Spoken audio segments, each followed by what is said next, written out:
Well, Jimmy, hopefully another 50K bonus for you, but I'm just curious, what are the emotions after a performance like that here in hostile territory?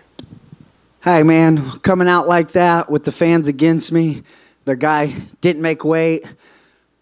Everything was against me. If I lost tonight, I felt like I was losing my job. I was going back to find a new job. That's not what I wanted. So this means the world to me, and most definitely I feel like I'm going to get that 50K again. When you say, everything that went in, like you mentioned your father in there, you thought you might lose your job, and then you see your opponent come in missing weight. Like, what's going through your head on this? Because you can only control what you can control, but it seems like a lot of these outside things are kind of all coming in at you at the same time and fight week.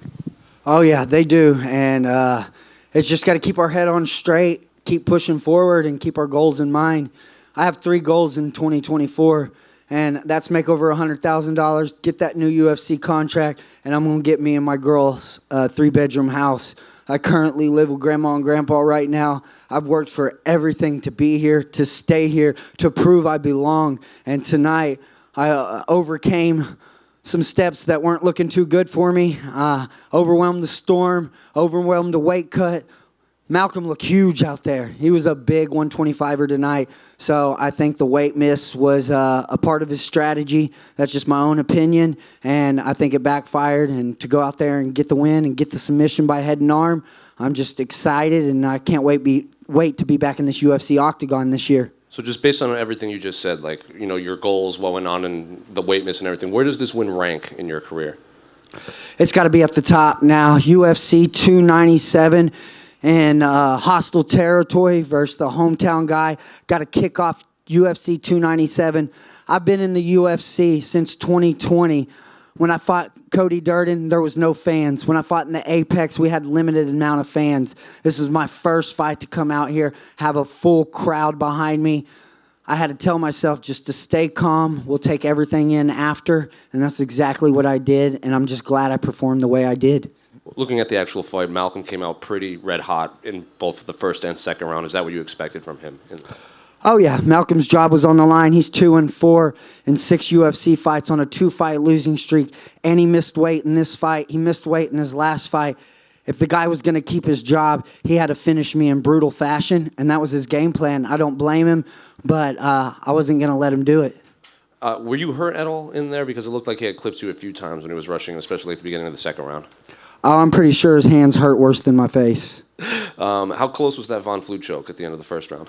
Oh, he was gurgling. He had less than 5 seconds. If I would have had a little more time on that clock, it would have been it. But if y'all watch that Tuesday night contender fight against Nate Smith, he was gurgling at the end of the second. He got finished in the third. Malcolm was gurgling at the end of one. He got finished in the second. So final one for me. I know you laid out your goals outside of the octagon, but I guess do you have a name you want next, or when do you want to return to fight? I want anybody the UFC will give me, but I want that Cody Durden rematch. I know he wants it. I don't need it as much, but since I left the UFC octagon, he built up some wins. He got into the rankings, so I want to take everything he worked for again. Jimmy over here. Congrats on the win. What was it like going in there? You wanted to fight in front of a crowd, but obviously a different scenario this time with the crowd being against you. How was that whole experience for you? Man, it was great. I'm still trying to take it in. They kind of confused me because if you were at ceremonial weigh-ins, I got more cheers than he did. So I was like, this is going to be a pretty good night tomorrow.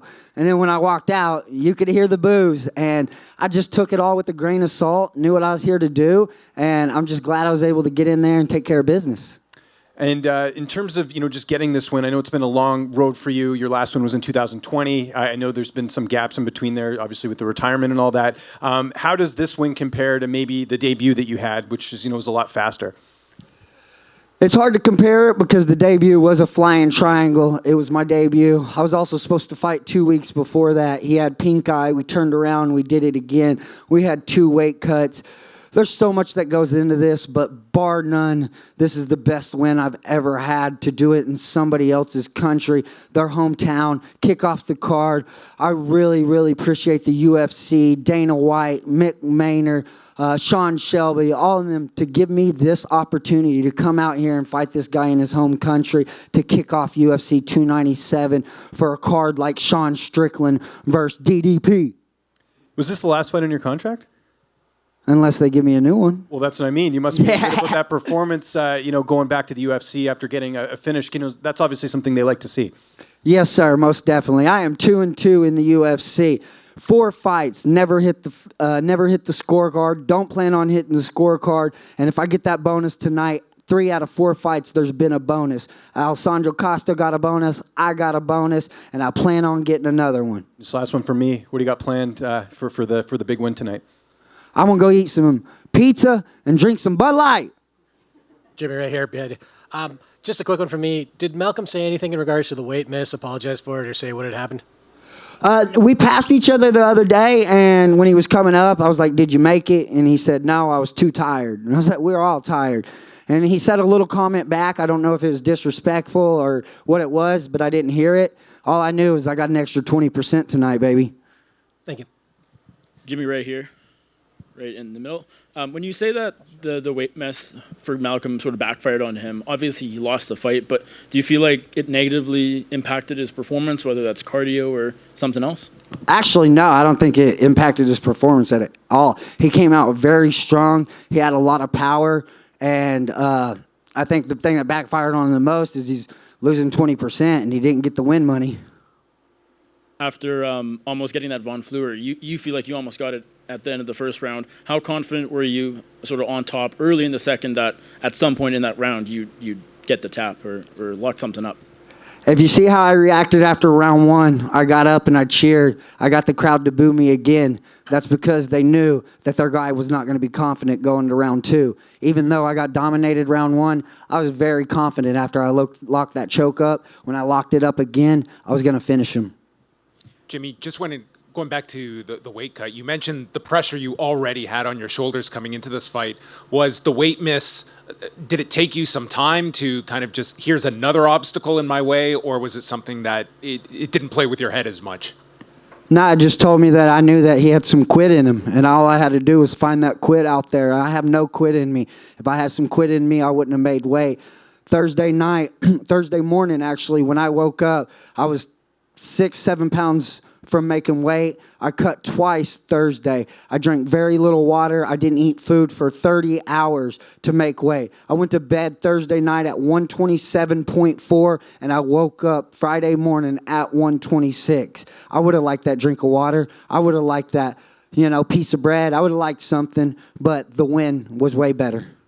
Does this feel like a unique win in the sense of all the things that you had against yourself and, just the reaction you had going out there, and here you came through all these obstacles? Does this win kind of set itself apart, just given it was such a different outcome if this doesn't go your way? Most definitely, and round 1 was an obstacle as well. Started out real bumpy.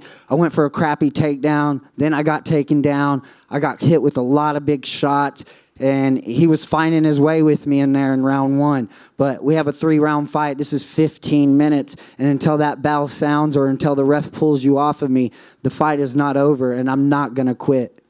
Hi, Jimmy, just right in front of you. We got to see arm triangle, obviously to finish. We got to see the triangle choke, Von Flick. Anything else in your arsenal you want to show off in the UFC in the future?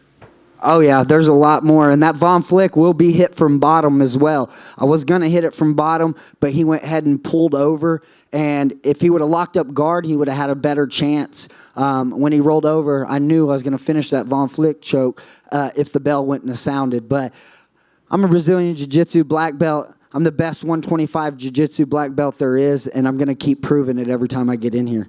And I wanted to ask, I know we've talked a lot about the emotion of this win and what it meant to you. Why is it so important for you to get those gloves to your father? So when I started fighting, I was 17 years old. I dropped out of school to move down to Corpus Christi, Texas, where my dad was stationed in the oil field. We dropped out of school. He joined a gym with me. He took me to Full Contact Fight Academy in Corpus Christi, Texas with Hector Munoz. My dad joined with me in the gym. He paved the road for me. I didn't have bills. I didn't have nothing. I took everything for granted my father gave me. Over time, I ended up getting married, having kids. Me and my father's relationship kind of went south. Me and my brother's relationship went south. My brother was in every corner in every fight, just like my dad. And when drugs got involved, it affected our lives. And when it affected our lives, it affected the way I trained. It affected the way I looked at the sport. And when I retired and me and my father got our relationship back, it gave me the love for the support again. It gave me the love to have my dad there again. And the last 2 fights, y'all have seen my dad's been there. Unfortunately, I couldn't afford to bring my father to Canada with me. My other cornermen paid their way. I'm really blessed to have them to be able to pay their way to be here with me. And that's why the only thing I can do to give back to my dad for not being able to afford to bring my dad here was to give him the gloves that he deserves, to give back for something for him, to give me everything he gave me to get to where I'm at today. One more in the front. You said you had the best jiu-jitsu in this division. So I guess what sets you apart from fighters like Pantoja and Makhaev and everyone that they rack up a lot of submission wins here in the UFC? A lot of people they just don't have the jiu-jitsu that I have. A lot of people tell you in jiu-jitsu, position before submission, meaning you keep a position before you go for a submission, because if you lose it, you're going to be in a bad position. Well, my coach gets on to me. I know. No position before submission, but I'm submission all day. If y'all watch the Tuesday Night Contender, I will go for submission left and right. And people ask me, how do you describe your style? Well, if Khabib and Demian Maia had a baby, they would have Jimmy Flick. You got Khabib wrestling with my Demian Maia jiu-jitsu. I use my Khabib wrestling to get it to the ground.